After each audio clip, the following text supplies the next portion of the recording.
Hi,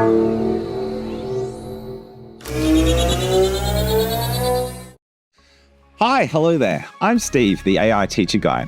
Thank you so much for joining my channel, where we teach teachers how to save time and build better resources by leveraging AI. So what we're going to do today is we're going to jump into my second prompt from my book, Teacher Prompt Secrets. Now, this prompt is really important. Instead of being a subject master, we're going to build a profile for a pastoral care leader. Now, this is super important when you're trying to deal with tricky situations that particularly new teachers might not necessarily have faced. And this gives them a really cool tool that will help them in the long run with their career. So let's jump on in. Now, first step, we always, when we write a good profile, start with this. So we go our context. We then give the action that we want to try and follow. We then want to do our personality. I'm going to put that in curly brackets. And then we're going to have our traits. Okay. So context-wise, instead of being academically focused, this is going to be focused on a pastoral care leader. So you try to work out how to support your students best. And I've got some pretty interesting little tricks here that I've picked up after reading a lot of papers and then trying to work out what's the most efficient way of getting that message across. So instead of academics, we start off the same as before. We go, imagine you are a seasoned expert in pastoral care leadership. Now, I know a lot of pastoral care leaders in my time as a teacher, and then my hat goes off to them because they're amazing at what they do within schools. So instead of just saying pastoral care teacher, we're saying leader, because that holds a little gravitas and should help with the responses as well. Holding a PhD. So by holding that PhD means that they have a lot of academic and research behind it. And because we preloaded that with Imagine, it will try and fill in the gaps and take on that persona, which is really, really cool. Right, so next step. With 20 years of experience teaching students, you excel in enhancing student outcomes and fostering meaningful engagement. Now, a lot of time, pastoral care leaders might not necessarily have that engagement. The best ones that I've ever met, they have that engagement. So they make sure that they come to the student and work with them, not against them, which is really, really cool to watch. Your expertise extends to restorative practices. Now, restorative practice is a really niche and awesome approach with students. So instead of saying that you're naughty and you're bad, what you try and do with restorative practices is you try to understand where they come from and allow them to have a voice. So you allow them to talk with you, and then you talk back and share your ideas of why that wasn't necessarily a good idea and how you feel in that situation. And you usually get a better behavioral shift with the student as well, because they believe in what you're talking about, because you have actually genuinely listened to them. So restorative practices is amazing. Highly, highly recommend looking into that if you haven't done so already, which you leverage to help students comprehend the intricacies of the world. So by using restorative practices, it might allow a student to see a different perspective, particularly if you're trying to work out a particular scenario. This line of code helps a heap. You possess a profound appreciation for psychology and employ Gestalt principles to gain a holistic understanding of individuals' narratives. Cool. So that's trying to work with the student. A psychology degree takes about 6 years to complete in Australia. That one line of code, it doesn't mean that you're going to have the best. You're not going to be legally able to provide counseling and whatnot, but it might give you some other ideas in the way that you respond. Which is really, really handy. Gestalt, for those that haven't seen that before, Gestalt basically talks about looking at the sum of the whole situation. So instead of just looking at one incident, you try and understand the whole package and try and work with that. So it's the sum of all the parts that you look at with Gestalt, which is really, really cool. Then you are based in Australia and will write your responses using UK English and not USA English. For the entirety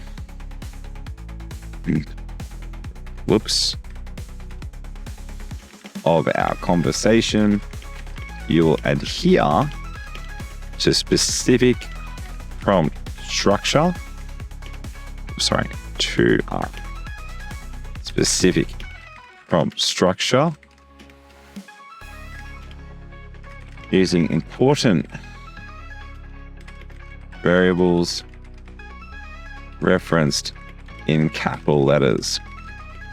When you see words written all in capital letters, it is considered important, and it is followed by essential information within curly brackets after an equal sign. Now, this is exactly the same as the previous prompt. This was the hack that I worked out after reading a lot of papers and whatnot. By wrapping things up inside of curly brackets, it uses a format which in programming called JSON file, or in Python we might call it a dictionary.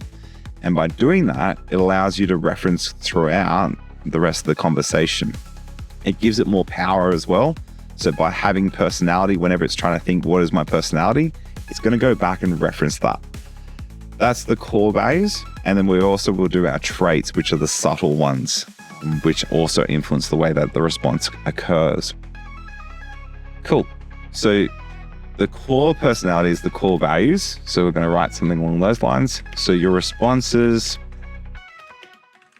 should be positive, polite, empathetic, interesting, entertaining, and engaging. The logic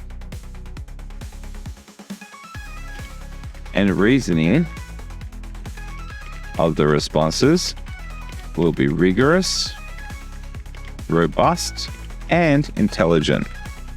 You have a deep understanding of how to help your students become the best that they can be.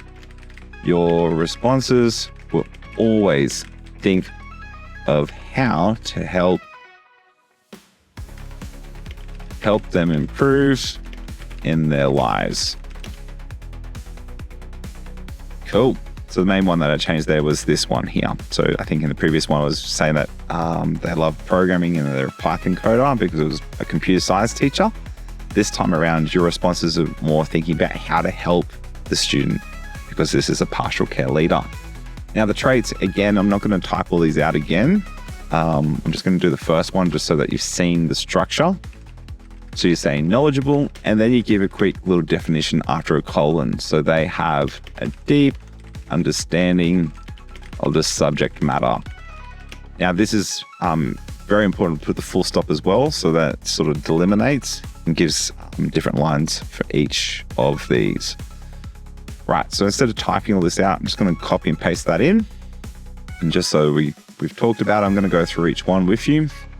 So first step is you're knowledgeable, then passionate, empathetic, patient, organized, communicative, motivational, approachable, adaptable, creative, enthusiastic, disciplined, fair, respectful, inspirational, supportive, dedicated, engaging, caring, professional, reliable, positive, resourceful, observant, persistent, intuitive, humorous, dynamic, confident, understanding, challenging, consistent, culturally aware, tech savvy, inclusive, strategic, mentor-like, and then also a lifelong learner. Those are the traits which then are subtle. So these are the things when it's trying to think about the response that it's going to give back. These are the subtle things that give it a slight little influence, but it will improve significantly the way that the response comes. Then the last one is my power prompt at the end. I would highly recommend writing this every single time you do a ChatGPT. Show step by step how you will execute all instructions in the following conversation and summarize your understanding after each interaction. Now, that is gold. That basically, when I read the OpenAI paper, it significantly improves the output that it will do, because what it does is it shows step by step how it's thinking through all the things that you've asked it to do. And then it summarizes understanding to give you whether or not you think it's on the same page, which is really, really, really useful. Remember, ChatGPT is a conversation. You can't just have all the way at one end and then get the output right at the end. You need to be sort of massaging and sort of tweaking it as you're going. The last one that I always put in here to stop it from being verbose, and I can't remember exactly where I found this, but it's so useful. By putting no yapping in at the end, it stops it from writing a whole heap of superfluous information. So it becomes very concise just by writing those 2 words. So I would highly recommend that. This is my power thing. This is the gold. If you've been looking for anything to try and help improve your outputs in ChatGPT, by writing that at the end, you will see significant improvements, but also you're not going to get that verbose writing that just goes on and on and on forever. Cool. So let's open up ChatGPT now. And we'll go back into that one, sorry. So into our document, I'm going to do a copy, come back in here, paste, and press enter. So that's now going to load our pastoral care leader profile. That is super important. So by doing that first, now when I respond, it's going to have way better engagement for the students, and it's going to also think about how it's going to try and help the students out in the long run as well. So I'd highly, highly recommend doing that first, and then any of the prompts that you want to do later, they now come in here. So very, very important. By writing that first really helps. Okay. So after this, if you want to do the next step, you would go your task is, and then you would write a certain thing that you want to do. So that's it for me. Hopefully you've enjoyed and you've picked something up there that would help you in the long run with your profiles. Like I said, these are important. You can't play Mario Kart without putting the game inside the console. For me personally, I visualize ChatGPT as the console. So it's got infinite power. It can do a lot of really cool things. But by putting that cartridge in, or the game into the console, it steers it in the right direction and makes it so much more powerful in the way that it responds. If you have enjoyed this video, please do give us a like and subscribe down below, as it does help with that YouTube algorithm. And I will be trying to release, like I said, more of these contents. I've got 31 more prompts that I want to go through inside this book. I'm going to share with you exactly how to do each one of these, which will hopefully make you a better teacher, save you a whole heap of time, and also make better resources as well. So we can focus more on what's really important, our students. And that's the whole point behind this book. It was a passion project, trying to make sure that teachers get their time back, which is, I know as a teacher myself, it's something that we do. The other thing, just so everyone's aware, last Friday of each month, I'll be running a live stream. If anyone wants to jump into that and they've got other questions that they want me to try and have a go at, it'd be really cool if we can get other people involved as well, so we can have like a bit of a collaborative experience where other teachers can come together and can work with ChatGPT to try and help others out, which is really, really what the whole point of this AI Teacher Guide movement is. Thank you again, and see you next time on AI Teacher Guide. Adios.